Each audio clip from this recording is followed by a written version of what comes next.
الفيديوهات اللي معانا النهاردة من أجمل وأغرب المواقف اللي ممكن تشوفها. مواقف لو ما كانتش الكاميرات موجودة وقتها مستحيل حد كان يصدق إنها حصلت. أنا محمود المغربي، ما تنساش دعمك للفيديو بلايك والاشتراك في القناة. صلى على الحبيب ويلا بينا نبدأ الفيديو. أخينا ده ساب الطريق وقرر يركز مع الشخص اللي راكب العربية.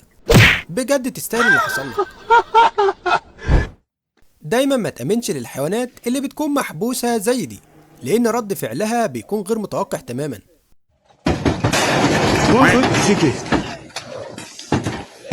أهو ده آخرة الاستعجال.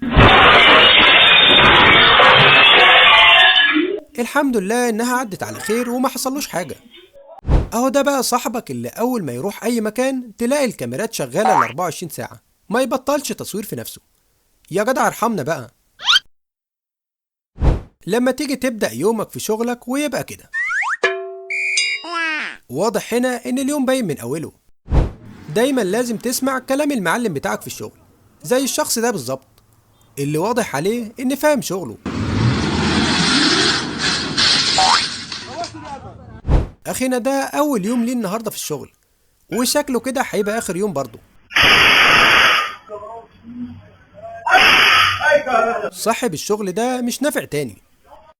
العامل ده قرر يشغل دماغه ويا ريته ما شغلها أصلا. النتيجة كانت كارثة بمعنى الكلمة.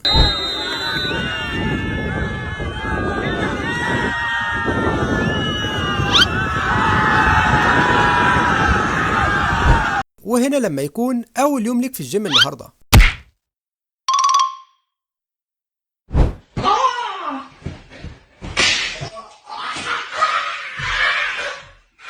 دول أكتر عمال هتلاقيهم متفاهمين جدا مع بعض، لدرجة إنهم هيخلصوا شغلهم من غير أي مشاكل. حتى شوفوا هنا بنفسكم.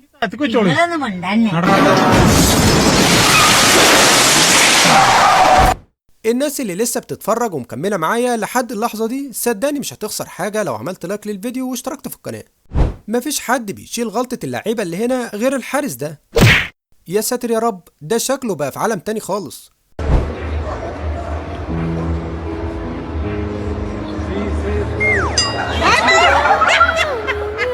تبقى قاعد في امان الله لا بيك ولا عليك، وفجأة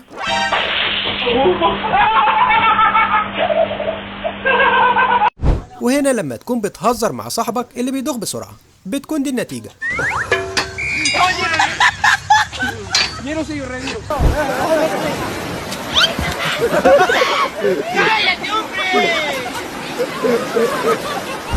ده بقى الشخص اللي مبدأه في الحياة أي حاجة يشوفها لازم يقلدها. الراجل ده فعلا بيلعب في عداد عمره. بعد اللي حصل له ده مستحيل يفكر يقرب ناحية عربية زي دي تاني.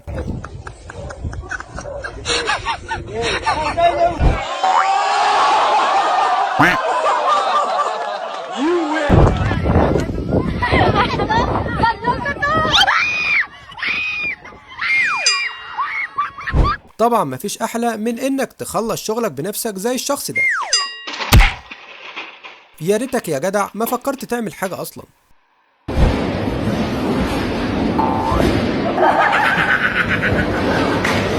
الثقة الزيادة دايما بتكون نتيجتها غير متوقعة.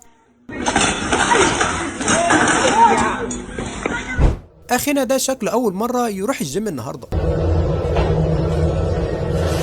يا جدع حرام عليك، بتعمل ايه في نفسك؟ حد يلحق الواد ده، الواد بيضيع مننا.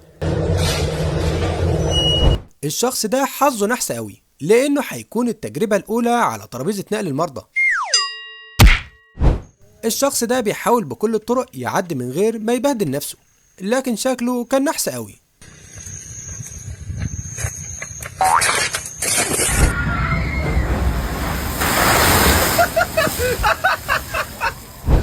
وده آخرة اللي يسيب شغله ويعمل زي الشخص ده. وهنا بقى لما تكون طالع عينك في الشغل طول النهار ويا دوب بتفكر تريح شوية،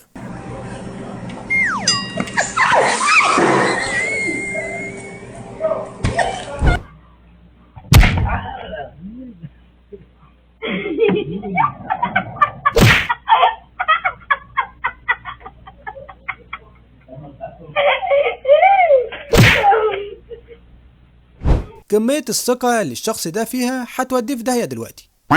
مش قلتلكم؟ اهو فعلا راح في داهية.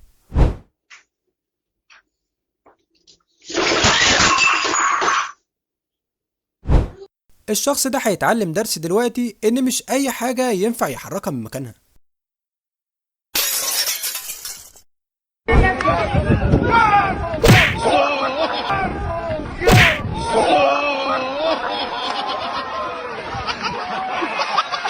الحماس الزيادة عن اللزوم ممكن يعمل اكتر من كده بكتير.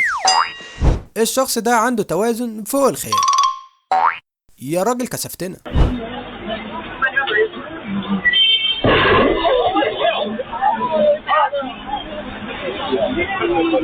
البنت اللي نزلت دي حظها كان وحش جدا، الإضاءة ما كانتش كافية علشان تنور لها المكان.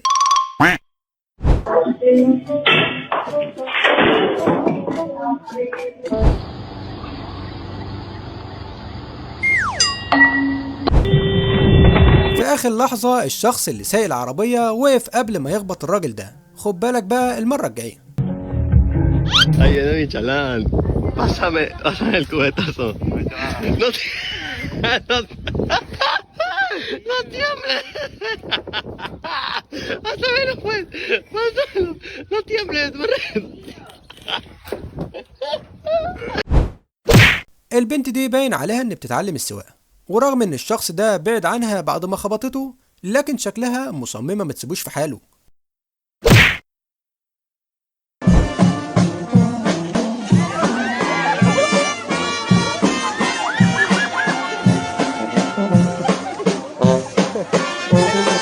بصراحة تفكير البنت دي حلو انها تصبر علشان تعدي الطريق، بس لازم يظهر حد غبي زي ده يبوظ الدنيا.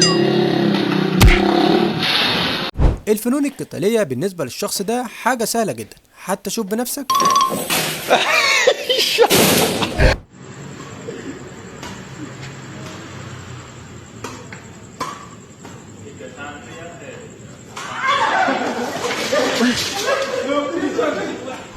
الشخص ده اصحابه قرروا يعملوا فيه مقلب محترم، وجابوا له شمع من النوع اللي ما بيطفيش ابدا.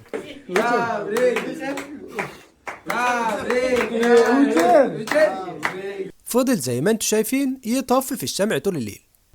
Isso aqui é bom para as costas, bom para isso aqui, ó, pescoço.